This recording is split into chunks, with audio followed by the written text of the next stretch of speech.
Karena ternyata yang motong video saya itu bukan dari pelajaran yang belajarnya itu dari. Ini adalah salah satu bagian yang sangat-sangat memalukan sepanjang penjelasan beliau yang berdurasi lebih dari 1 jam pada kajian tersebut. Saya pribadi sangat-sangat menyayangkan kenapa harus keluar statement seperti itu. Padahal di awal kajian beliau sudah mengatakan bahwa kajian ini isinya hanyalah menjelaskan tentang hukum saja. Beliau tidak ingin klarifikasi atau yang semacamnya terkait hal yang sedang viral. Tapi justru di tengah-tengah kajian beliau dengan sengaja merendahkan keilmuan orang lain, bahkan menuduh orang lain yang tidak-tidak. Na'udzubillah. Yang pertama beliau lakukan adalah beliau menuduh Ustadz Muflih Safitra memotong kajian beliau yang akhirnya viral.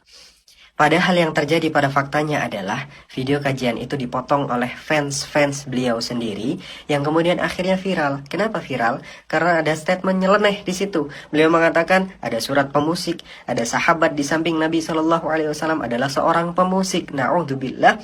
Akhirnya viral gara-gara statement nyeleneh itu. Barulah setelah viral dikomentarin oleh banyak ustadz. Jadi viral dulu, baru dikomentarin oleh banyak ustadz. Kok bisa-bisanya beliau dengan mudah menuduh ini Ustadz Muflih Safitra yang sudah memotong video saya. Yang kedua, beliau dengan sengaja merendahkan keilmuan orang lain di hadapan khalayak umum. Dalam hal ini beliau merendahkan keilmuan Ustadz Muflih Safitra di depan jamaahnya dan di depan khalayak umum yang bisa menonton video itu. Na'udzubillah. Kenapa harus demikian sih?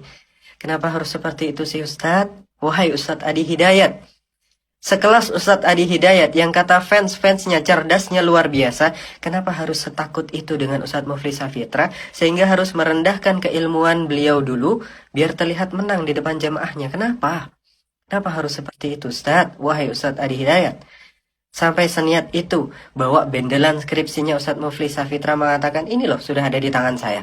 Ada di saya skripsinya. Padahal semua orang juga bisa mengakses skripsi tersebut. Semua orang bisa. Kenapa harus seniat itu Ustadz?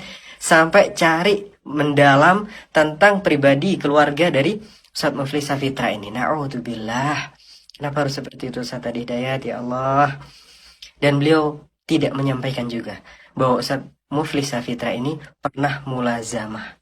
Mungkin banyak dari orang awam nggak tahu apa itu mulazamah. Tapi sekelas Ustadz Adi Hidayat nggak mungkin dong nggak tahu tentang apa itu mulazamah. Ustadz Muflih Safitra di Saudi pernah mulazamah. Bahkan berjumpa dengan syekh-syekh ulama-ulama kibar di Saudi. Mulazamah berkali-kali beliau. Kenapa tidak disampaikan wahai Ustadz Adi Hidayat? Kemungkinannya hanya dua.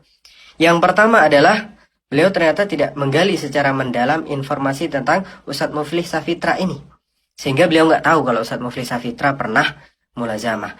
Yang kedua, kemungkinan yang kedua yang saya tidak ingin terjadi sebenarnya dan semoga memang tidak terjadi kemungkinan kedua ini. Kemungkinan kedua, memang beliau sengaja. Sebenarnya beliau tahu kalau Ustadz Muflih Safitra pernah mulazamah dengan ulama-ulama kibar di Saudi.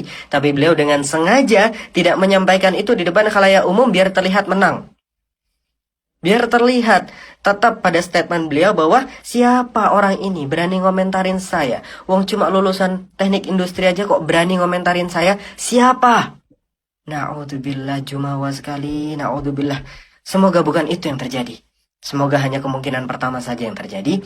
Dan semoga Allah benar-benar berikan hidayah kepada seorang Adi Hidayat. Dan kepada kita semua. Amin ya rabbal alamin.